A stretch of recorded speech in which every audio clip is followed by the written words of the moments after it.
How to log into Office 365 account. What's up everyone, in this tutorial I'll be showing you guys a quick and easy way to log into your Office 365 account.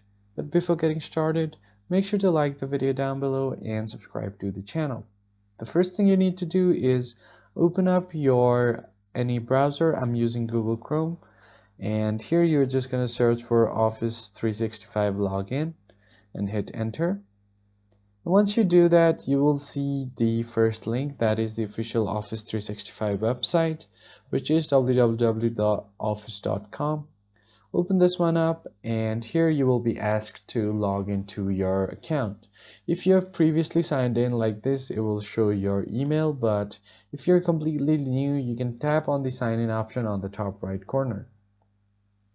Now here you can just enter your email address first. Now once you enter your email address or your Outlook account, then you will be asked to enter your password.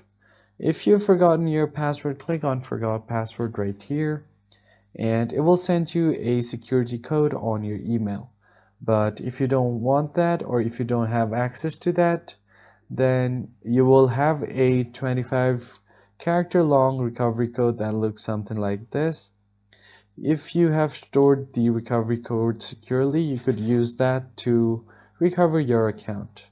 Then tap on continue to recover your code, and here you can just enter your email address if you don't have the recovery code, and then you should be able to log into your account. So I'm just going to enter my password right here to log in. Now once you enter your password, you will be able to successfully log into your Office 365 account. As you can see here, I've successfully logged in. That's pretty much it. I hope you found it helpful. I'll see you guys on the next one.